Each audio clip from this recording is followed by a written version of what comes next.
Edward, you let your parents use me. You stole my safe.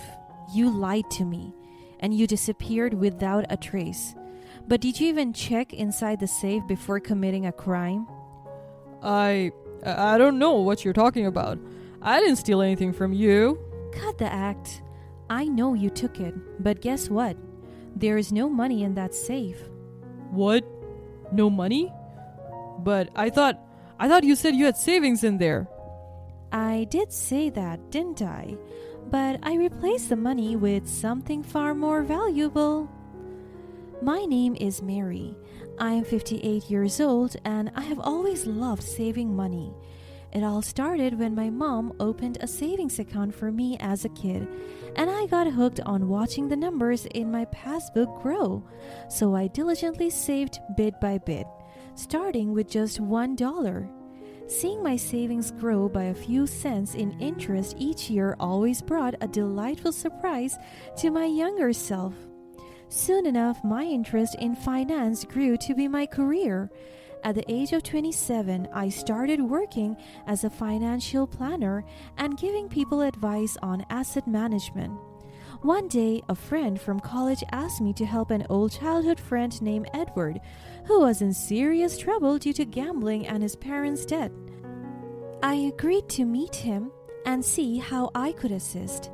When I met Edward, I couldn't help but be charmed by his handsome looks and refreshing smile. He was really honest with me from the start. He came from a very problematic family. Both of his parents were having a gambling problem and he was burdened with their debt. I gladly offered him my advice. I never expected that would lead to something more. But life has a funny way of surprising us.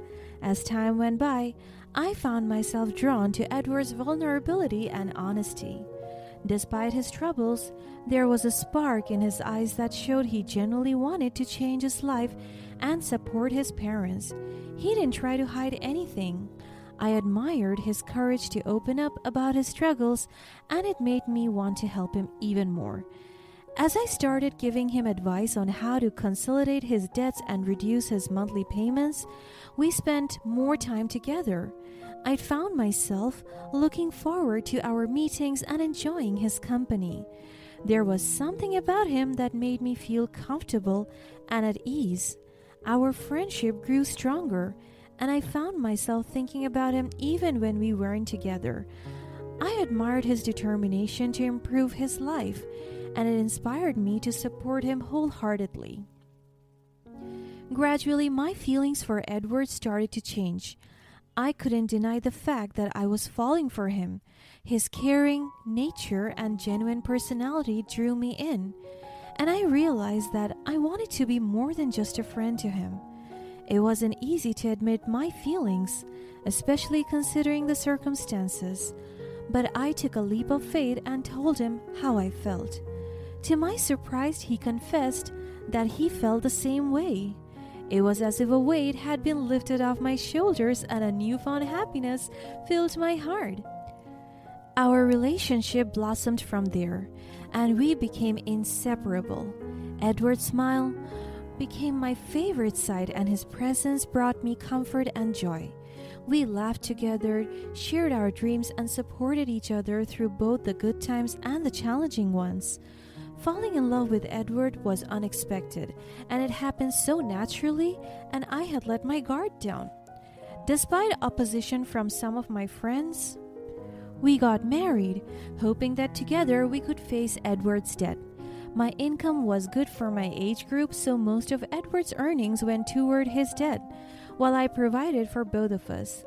I didn't mind at first because I really trusted Edward. Years went by and we gradually reduced Edward's debt to about $20,000. It was a significant achievement and I was proud of our progress. We even had a son named Max, who had inherited his father's looks and charm. He was my pride and joy, but I couldn't help but notice that he also picked up on Edward's lack of discipline and indecisiveness. On the other hand, Edward was changing in a way that I couldn't empathize with. It seemed like his constant conflict with his parents had somehow worn him down, and he had lost his determination to change his life somewhere along the way. Edward would occasionally borrow money from predatory lenders and try to trick friends into lending him money. But I kept a close eye on him and managed to keep him in line as best as I could. As time passed, my in-laws' financial situation worsened, and they started asking Edward for more money again. It seemed like they were struggling to make ends meet, which I found really odd. I told him that I couldn't stand this situation for much longer. I couldn't be the only person who wanted to save money and change their lives for the better. Edward and his parents needed to have that determination themselves. And so, Edward decided to stop providing for his parents to prevent the debt from increasing further. To be fair, I didn't think it was such a big problem. Edward's parents ran a small grocery store, and I knew that if they just set their minds to it, they would be able to pay off the $20,000 debt in a year or so. I supported Edward's decision. It really brought us some peace. But little did I know that it would also lead to new problems. My in-laws didn't take the cut ties lightly and started blaming Edward for being ungrateful and not repaying their debts. The situation was really tense. One day, Edward's mom called me on the phone with the most catty attitude. "Hello?" "Oh, Marie, glad I have you on the phone." Hi, Janet. How have you been?" "Let's just skip all the small talk, shall we? Don't you have anything to say to me to my face, huh?" Is everything okay? Are you talking about what happened with Edward? I know it's been hard for everyone, but I hope we can discuss this calmly." "Calmly? How can I be calm when my own son has abandoned us?" Janet, Edward didn't abandon you. He made a difficult decision because we couldn't bear the constant demands for money. "Oh, and it's all your doing, isn't it? I knew it. You have always been controlling him and whispering things in his ear." Janet, that's not true. I have been very supportive of Edward. "Supporting him? I bet you just wanted him to get rid of his responsibilities towards us so that you could keep all his money for yourself." That's not fair. I've worked hard to help Edward pay off his debts. We have been through a lot. "You think you know challenges? You have no idea what it's like to struggle like I do." I understand that it's been tough for you, but Edward can't keep giving you money indefinitely. He needs to take care of his own family now, and that includes our son. "You're brainwashing him. I know it. He would never have done this if it weren't for you." Please, Janet, stop with the accusations. Edward is an adult, and he made this decision on his own. I didn't force him into anything. "I don't believe you. You have always wanted to control him and take advantage of him." That's not true. "Well, it's clear that he's changed. He used to be so caring and considerate of us, and now he's just cold and distant. I blame you for all of this." Janet, I hope you can find it in your heart to understand and forgive him. He loves you, but he also needs to take care of his own family now. "I don't want to listen to your lecture, Mary. I'm done with you now. At least I know who you truly are." And just like that, my mother-in-law hung up the phone. Both of my parents-in-law refused to talk to me unless I apologized. But I didn't think I did anything wrong. I was just protecting myself and the future of my own kid. But the drama certainly did not end there. As a matter of fact, things got only worse and worse. One day, something truly terrible happened. My father-in-law collapsed and Edward rushed to the hospital to be with his parents. Turns out he had a stroke, which could have been fatal if he wasn't brought to the hospital in time. Edward decided to provide for his parents once again, and he messaged me about the situation. Edward apologized for breaking our promise of not giving them money. He was torn between supporting his parents and staying true to our agreement. I understood his predicament and supported him in providing some financial assistance for his dad's medical bills. After all, they were still his family, but it hurt me to see him going back on our promise, especially after all the hard work we put into reducing their debt. Of course, I also made it clear to Edward that the incident provided more reasons for his parents to start saving. They are getting older and their health was at risk. Edward agreed to have a proper conversation with them. Soon it was time for Max to go off to high school. He had always been a very gifted kid, so I tried to send him to the best school we could afford. Max was really ambitious, just like I was when I was his age. He had expressed his wish to study abroad in Europe multiple times to us, but we weren't sure if we could afford that with everything that had been going on. Well, to be fair, Edward wasn't sure. I had always been very prepared in that regard. One day, Edward sat me down so we could talk about Max's future. Hey, Mary, can we talk for a moment? Of course, Edward. What's on your mind? Well, I've been thinking about Max's future, and I was wondering if we could afford to send him to college. Listen, Edward, I have actually been saving up specifically for his education for a long time now. Oh, how come I never knew about this? I just know you have a lot on your plate, at least financially, but look, I have around $200,000 in savings that we can use for that. Oh, that's good to know. I just want to make sure he has the best opportunities, you know. I understand, Edward. We both want what's best for Max, and I'm glad we can support him through college. You know, it's great that you have been so responsible with our finances, Mary. Well, it's been a passion of mine, and I wanted to ensure we have a secure future for ourselves and Max. Mary, do you keep your passbook and cash in the safe? Yes. Why do you ask? Oh, no reason. It's just that I was wondering if we could use the safe for something else. Something else? Like what? Oh, you know, just thinking about some personal stuff. Don't worry about it. Okay, is everything alright? Everything's fine, Mary. Don't worry too much. I had a very uneasy feeling after that conversation, but I didn't know why. Edward seemed really sneaky for the next few days, trying to walk by whenever I had a reason to open my safe. It was as if he wanted to check if I really had the money in there. I should have known better by that point, but I didn't want to believe in my gut feeling. Soon, I found out that Edward was really up to no good. Just a few days later, I woke up to an eerily empty house. I couldn't help but feel a sense of unease creeping in. Max had already left for school, but there was no sign of Edward.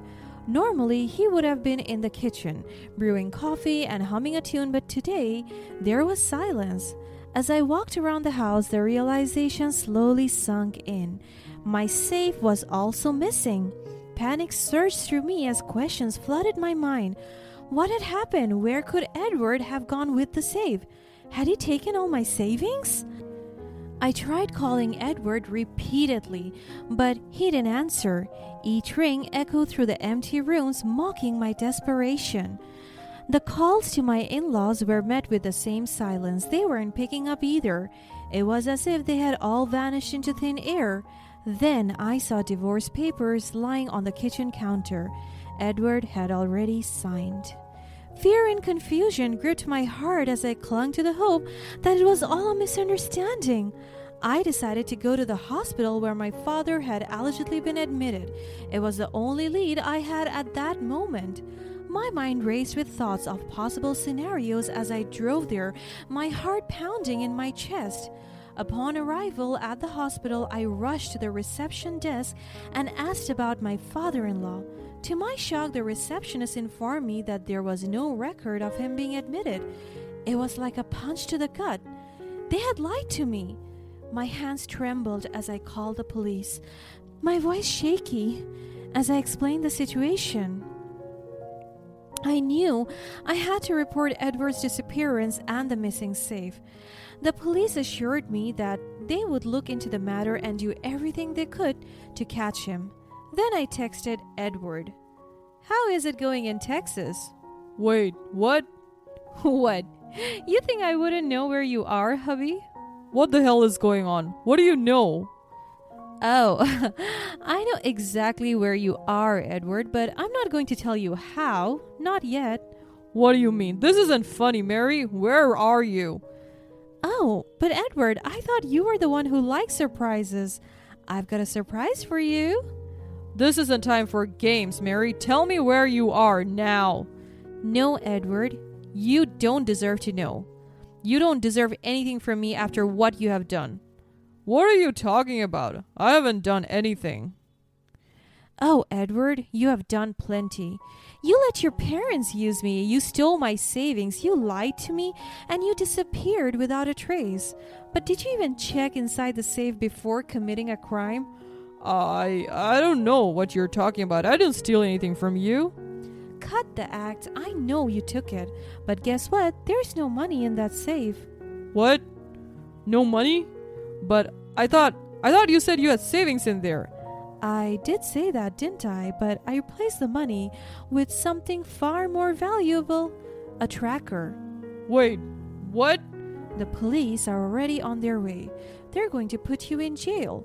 Wait, no. This is not supposed to happen. I gave you chances, but you just kept letting me down. Mary, please don't do this. I'll change. I'll do better. Just give me another chance. I have given you enough chances, Edward, and now it's time for you to face the consequences of your actions. Please, Mary, I'm sorry. I didn't mean to hurt you. I was just looking out for my parents. And not me? Not your child? You're a horrible, horrible human being. You deserve this. No, Mary, please. I can't go to jail. Goodbye, Edward. The police promptly found Edward and his parents hiding away in Texas with my safe in their hands. Multiple investigations were conducted. They later discovered that Edward's parents were complicit in the deception. All this time, they had been spending money on illegal gambling. The story about the stroke had been a ploy to gain sympathy and extract even more money from me. In the aftermath, Edward and his parents were arrested for their involvement in illegal gambling and fraudulent behavior. It was a painful realization that the man I once loved had been leading a double life behind my back. The legal battle was tough, and Edward had to pay for both child support and a settlement for the debts he had incurred over the years.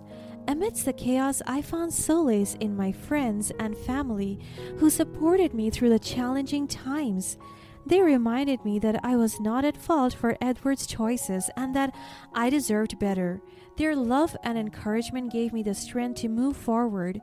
Slowly but surely, I began to rebuild my life. It wasn't easy, but I was determined not to let this dark chapter define me. I focused on my career, nurturing my passions, and fostering meaningful relationships with those who truly cared for me. Most importantly, I forgave myself for having trusted Edward. In hindsight, there were so many red flags, but I was truly blinded by love. I owned up to my mistake and set out to help other women make better financial decisions. My son Max soon went abroad for college, but he still visited me occasionally and updated me on his life and his new girlfriend. It was heartwarming to see him happy, and I couldn't help but smile whenever he shared his stories. As I moved forward, I decided to start a new bank book and continue my passion for saving money. It had always brought me joy, and now I would focus on myself and my own happiness.